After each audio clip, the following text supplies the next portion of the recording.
Congressional Capitals 15, New York City Hall, 1786. An absent president, distant diplomacy, Monroe's Western territorial vision, the Annapolis Convention, and Shays' Rebellion. Winter 1785. Snow settles over New York City Hall as the delegates straggle in.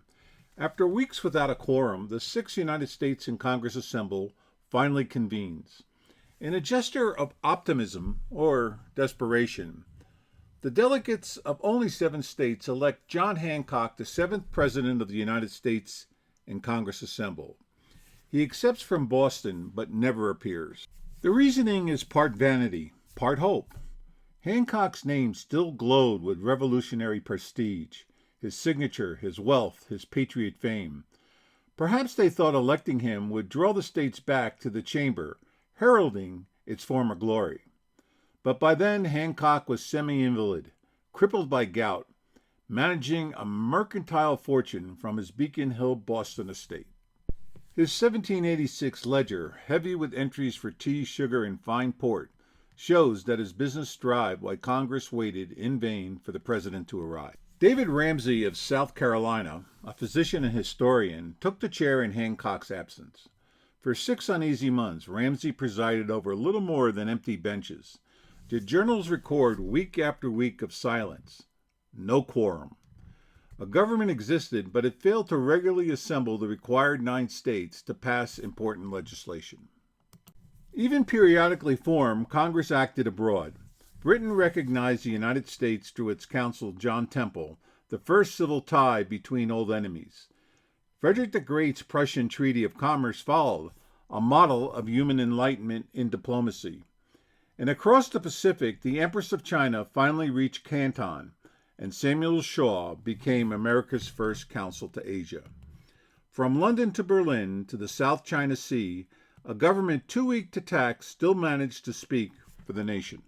Meanwhile, at home, the U.S. economy collapsed. Merchants refused paper notes. Postmasters stamped specie only. Jefferson's decimal dollar plan became law, and the mint was proposed. But Rhode Island flooded its market with inflated bills. Congress finally realized that the nation's money had to be real silver and gold even before it had a mint to strike the coins. By May, Ramsay had had enough. South Carolina's delegation was thin, his patience even thinner.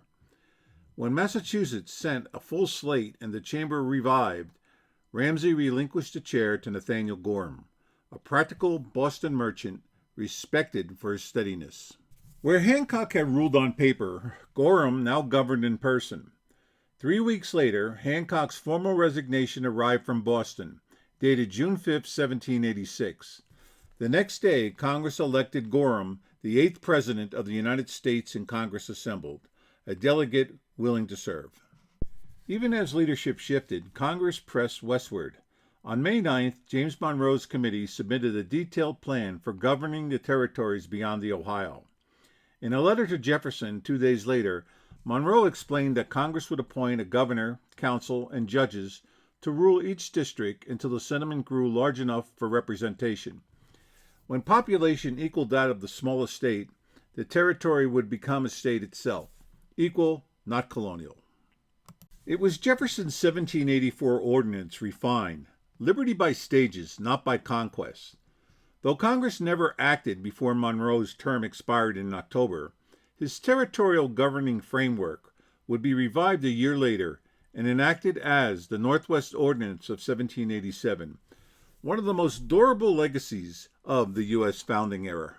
Under President Gorham, Congress found brief momentum. It banned paper money at post offices, reinforced frontier posts, and purchased West Point to secure the Hudson. The August 7th Indian Affairs Ordinance was the first to regulate relations with the indigenous tribes. It established a 2-district system for Indian affairs, with superintendents for northern and southern districts, and aimed to fairly manage trade and relationships. Connecticut's Western Land Cession was finally accepted. Rivers were declared forever free. Diplomatically, however, the chamber remained divided. John Jay struggled with Spain's envoy, who demanded the American surrender of the Mississippi for 25 years. Northeast merchants favored the accommodation to open up profitable Spanish trade routes. The southern and western states were outraged. The vote, 7-5, failed to meet the required 9-state approval. Nothing could be decided on the Spanish trade question. That paralysis spurred the states to act for themselves. In Virginia, James Madison and Edmund Randolph proposed a meeting of the states to discuss commercial reform. Their call produced the Annapolis Convention of September 1786, a gathering of 12 delegates from 5 states at Mann's Tavern in Maryland. Too few states for formal action, but the delegates drafted a remarkable report. Authored chiefly by Alexander Hamilton, it declared that the defects of the federal system were too deep to mend through trade regulation alone.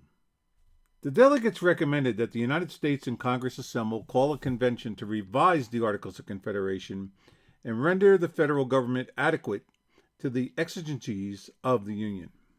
When the report reached New York, Gorham's Confederation Congress hesitated, but it did not reject it.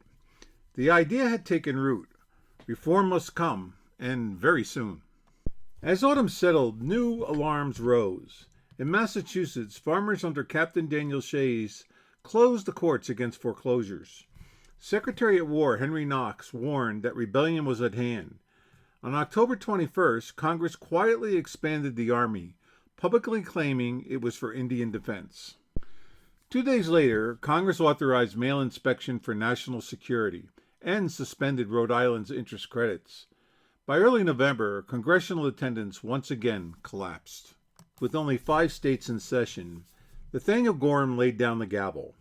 The 6 United States in Congress assembled expired, leaving behind unfinished ordinances, a map of unsold federal surveyed land, and an Annapolis Convention's recommendation on how to reformulate a stronger union.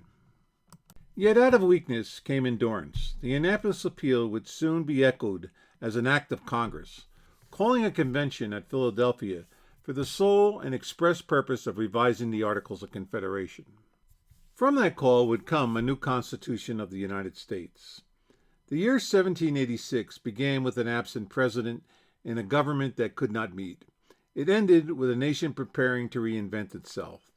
Between Hancock's ledger in Boston and Gorham's gavel in New York, the American Republic learned its most difficult lesson, that freedom depends not only on independence, but on a constitution strong enough to bind the nation together.